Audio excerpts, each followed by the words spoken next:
बहुत अच्छा लगा आपने हम सबको बुलाया, और उससे ज़्यादा खुशी इस माहौल को देख के है कि सर्दी का मौसम है पर रानीवाड़ा में गर्मी बहुत है। तो इस गर्मी को देखते हुए लग रहा है कि जीत कितनी प्रचंड होने वाली है। मंच पर विराजमान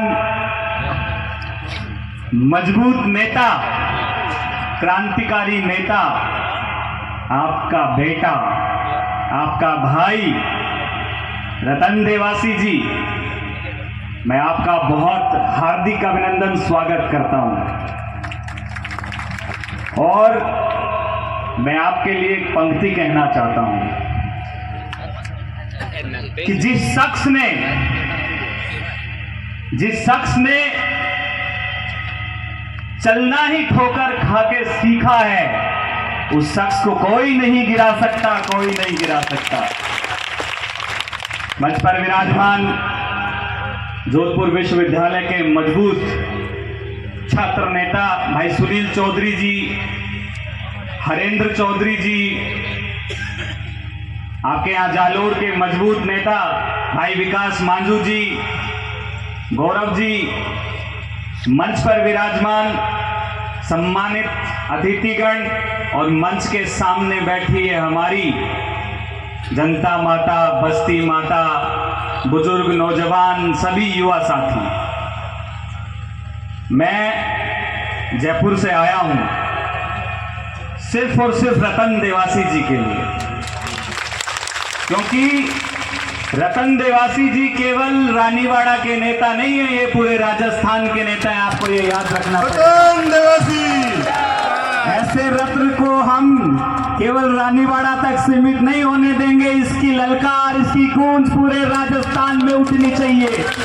किसानों की कोई आवाज अगर उठेगी तो रानीवाड़ा तक सीमित नहीं होगी, वो पूरे राजस्थान में गूंजेगी।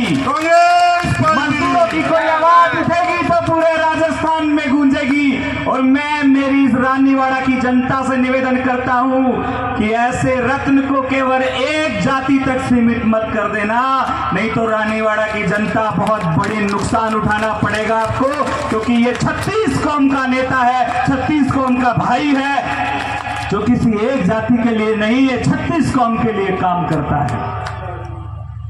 हमें विश्वास है कि आप जीत चुके हैं, बस तारीख का ऐलान होना बाकी है। और इस जो रानीवाड़ा की जनता ने और प्रेम आशीर्वाद दिया है, तो एक बात याद आती है कि फानूस बनकर हिफाजत जिसकी हवा करे, फानूस बनकर हिफाजत जिसकी हवा करे, अरे वो सम्मा क्या बुझे जिसे रोशन खुदा करे, जिसे रोशन खुदा करे। बहुत शानदार जीत है रानीवाड़ा से, और जिस तरीके से कयास लगाए जा रहे हैं कि आपका भाई यहां से जीत के जब जाएगा विधानसभा में तो मंत्री की शपथ लेगा, ये हम सबको पता है, विश्वास है। और मंत्री भी कोई ऐसे वैसे नहीं बनेंगे, मंत्री वो बनेंगे जिसमें किसानों के हक की बात की जाएगी, नौजवानों के हक की बात की जाएगी, दलितों, आदिवासियों, पिछड़ों के हक की बात की जाएगी, महिलाओं की हक की बात की जाएगी। और जिसने छोटी सी उम्र में इतना संघर्ष देखा हो। देखो, हार जीत बड़ी चीज नहीं है,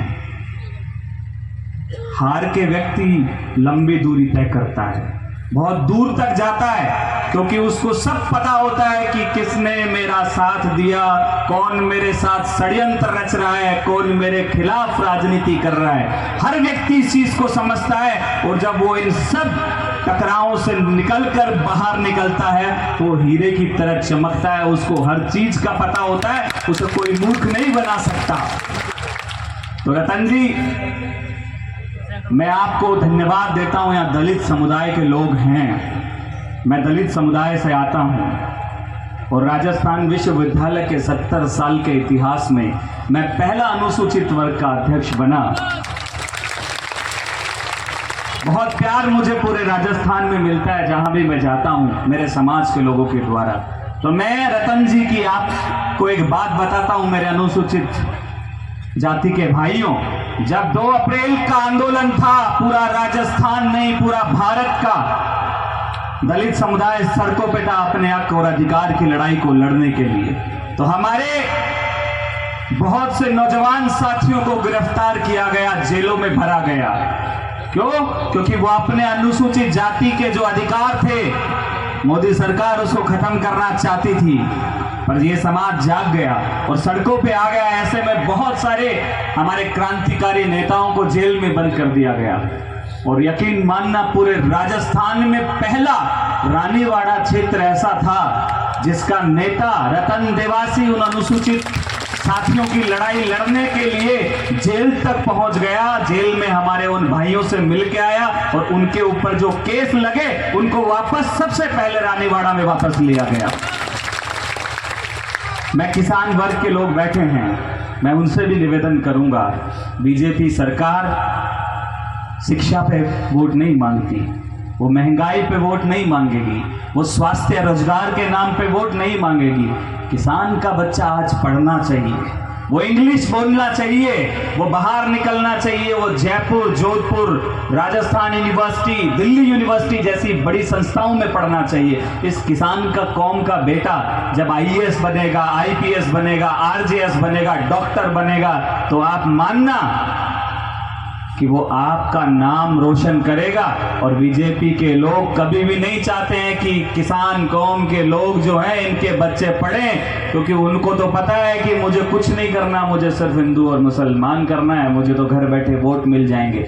लेकिन अब ये नौजवान जाग गया, हमारे बुजुर्ग भी जाग गए, समझ गए, वो उनकी भावनाओं में, उनकी बातों में नहीं आने वाले हैं। अगर इस तरीके की कोई बात आपके पास में लेके आए तो आपको कहना है कि मेरे लिए आप शिक्षा के नाम पे क्या करोगे, स्वास्थ्य के नाम पे क्या करोगे, रोजगार के नाम पे क्या करोगे। बहुत हुई हिंदू मुसलमान की लड़ाई, अब हमें आपस में एक होके इस भारत देश को अखंड भारत बनाना है। अखंड भारत की जो सोच है, उस सोच के अंदर हर व्यक्ति बराबर है, हर व्यक्ति का सम्मान बराबर है। डॉक्टर अंबेडकर ने आपको बहुत बड़ी ताकत दी है। ये वोट की ताकत, आप मानो अगर आपको वोट देने की ताकत नहीं होती तो नेता आपके घर पे आते? कभी भी नहीं आते। आप भूल जाना, 70 साल से पहले संविधान नहीं था, जागीरदार कितने आपके पास आपके घर पे आते थे? कोई आता था? जागीरदार कभी घर नहीं आते थे, आपको उनके घर के नीचे बैठना पड़ता था। तो ये डॉक्टर अंबेडकर ने आपको संविधान की ताकत दी है। इस संविधान की ताकत से आपको वोट देने का अधिकार मिला है। अब राजा रानी की पेट से नहीं, मतपेटी से पैदा होता है, और सारे के सारे राजा बनाने वाली जो ताकत है, जो मशीन है, वो ये जनता है। मैं रतन देवासी जी के लिए मैं बात कहता हूं कि घर का लायक बेटा है। हमेशा घर की चाबी, चाहे वो घर की जिम्मेदारी हो, वो लायक बेटे को दी जाती है। आप सभी 36 कौम की जनता इस बेटे को जातियों में, समाज में ना बांट के एक मजबूती देके आप राजस्थान की विधानसभा में भेजो। ये चहुमुखी विकास करेंगे आपका, क्योंकि रानीवाड़ा क्षेत्र जयपुर से 500 किलोमीटर 400 किलोमीटर दूर है, और यहाँ के उस नौजवान को वहाँ तक पहचाना जाता है, ये बहुत बड़ी बात है।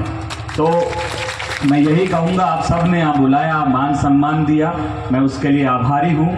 और मैं फिर से यही निवेदन करूंगा कि बहुत मजबूती से जो है आप रतन जी को विधानसभा में भेजें। जयपुर में कभी आप लोग कभी आएँ या आपका कोई काम हो तो मैं वहीं इनका छोटा भाई हूँ विनोद जाखड़, वहाँ आपको हमेशा मौजूद मिलूँगा। और फिर से मैं आपका बहुत बहुत धन्यवाद, आभारी भी हूँ। रतन देवासी जिंदाबाद, जिंदाबाद जिंदाबाद।